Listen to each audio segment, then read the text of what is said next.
Comment devons-nous nous représenter concrètement ce chemin de montée, de purification en ce qui concerne l'éros, l'amour? Comment doit être vécu cet amour, cet éros, pour que se réalise pleinement sa promesse humaine et divine? Nous pouvons trouver une première indication importante dans le Cantique des Cantiques, un des livres de l'Ancien Testament bien connu des mystiques. Selon l'interprétation qui prévaut aujourd'hui, les poèmes contenus dans ce livre sont à l'origine des chants d'amour, peut-être prévus pour une fête de noces juive où ils devaient exalter l'amour conjugal. Dans ce contexte, le fait que l'on trouve dans ce livre 2 mots différents pour parler de l'amour est très instructif. Nous avons tout d'abord le mot dodim, un pluriel qui exprime l'amour encore incertain dans une situation de recherche indéterminée.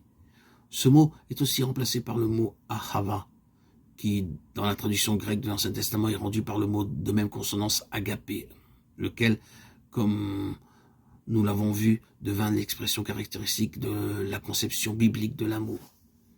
En opposition à l'amour indéterminé et encore en recherche, ce terme exprime l'expérience de l'amour, qui devient alors une véritable découverte de l'autre, dépassant donc le caractère égoïste qui dominait clairement auparavant. L'amour devient maintenant soin de l'autre et pour l'autre. Il ne se cherche plus lui-même, l'immersion dans l'ivresse du bonheur. Il cherche au contraire le bien de l'être aimé. Il devient renoncement. Il est prêt au sacrifice. Il le recherche même. Cela fait partie des développements de l'amour vers des degrés plus élevés, vers ces purifications profondes de l'amour qui cherche maintenant son caractère définitif. Et cela en un double sens, dans le sens d'un caractère exclusif. Cette personne seulement est dans le sens d'un pour toujours. L'amour comprend la totalité de l'existence dans toutes ses dimensions, y compris celle du temps.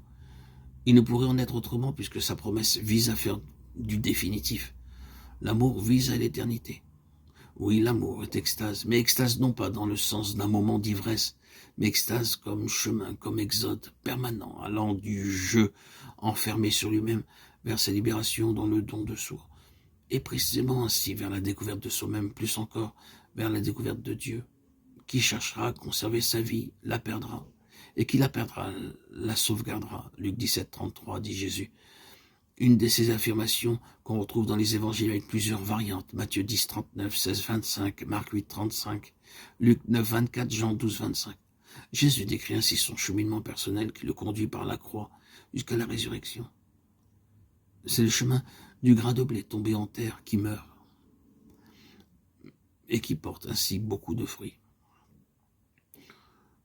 Mais il décrit aussi par ses paroles l'essence de l'amour et de l'existence humaine en général, partant du centre de son sacrifice personnel et de l'amour qui parvient en lui à son accomplissement.